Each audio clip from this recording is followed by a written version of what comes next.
Hey everybody, I'll make a quick video on how our RO unit works at Williamsport Area High School's reef aquarium system. Our water comes in from a reservoir, a mountain reservoir called the Mosquito Valley Reservoir in South Williamsport, and it's really just surface water, and it's piped here into the school. We have a hot and cold water tap here at the wall, and then the hot and cold water tap each have a splitter on it. The cold water tap also has a hose so we can do some wash down and whatnot.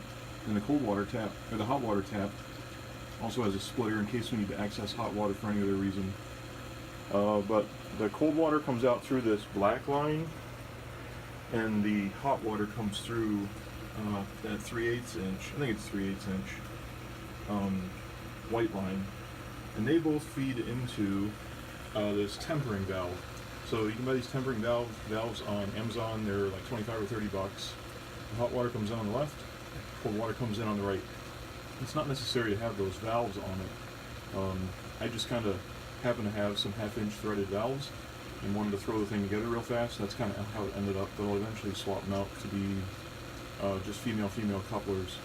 So the temperature is set just above 20 degrees Celsius.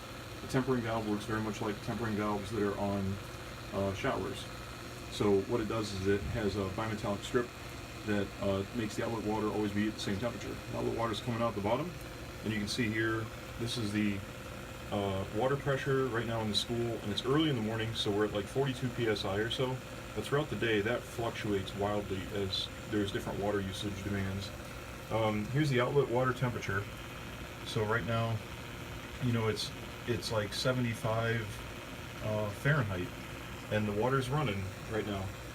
So the water from the tempering valve comes out this black line, and that happens to be like 75, 77 degree Fahrenheit water, and it flows into this water softener. This water softener is dedicated to just the RO unit system. And the purpose of this is to replace calcium ions with sodium ions. It's easier for RO membranes to reject monovalent cations than bivalent or divalent cations. So the sodium output instead of calcium output makes the RO unit work better. We also use the iron reducing salt. So we've noticed an incredible difference in the first stage of the RO unit. If we ran this thing for about a week, that first membrane would be absolutely brown, but now we can go months without replacing it. So anyway, that's the steps. We go from the hot and cold water to the tempering valve. Tempering valve goes to the thermostat, and then it goes into the water softener. Now before it gets to the RO unit, the water line runs up to this Aquatech 8800 booster pump, and the booster pump then feeds the RO unit. It's really the BRS Pro 7 unit that we've ended up constructing. So we've got the 5 micron membrane, the pre-filter, 5 micron carbon, 1 micron carbon, and then it goes through 2 75 gallon per day RO membranes. So that makes about 150 gallons a day. Water runs out, goes to the cation exchange resin, then the anion exchange resin, then a mixed bed, and then it goes out. The valve at the top, or the pressure, it's a pressure sensor at the top. That's what shuts off the feed pump. Our pressure right now from the feed pump, let's see, it's like about 87 psi or so. So that's really typical. The RO water then goes to 2 different RO reservoirs.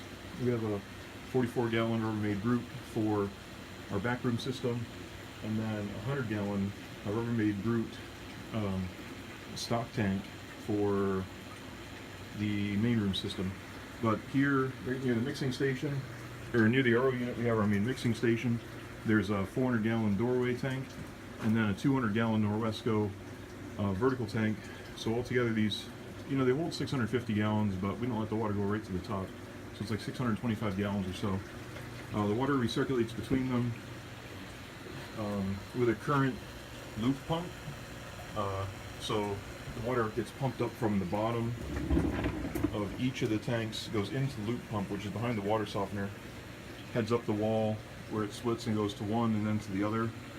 And then for the 400 gallon tank where we dump the salt in, we also have an Awaki pump. Turns out it's been repainted yellow, by a previous owner.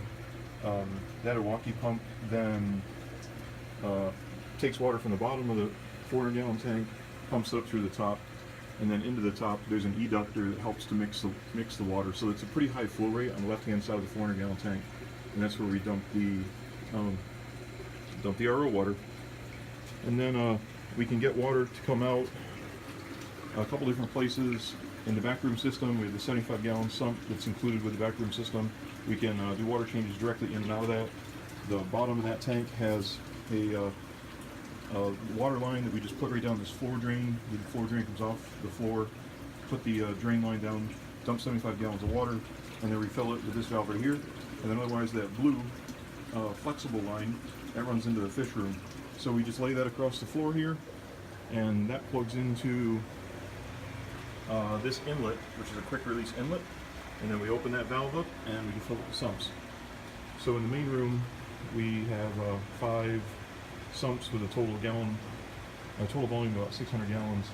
We just empty those sumps down the floor drain in the fish room, and then refill them up with the blue line that comes in from the back room. And we're able to make a water change, in just a few minutes.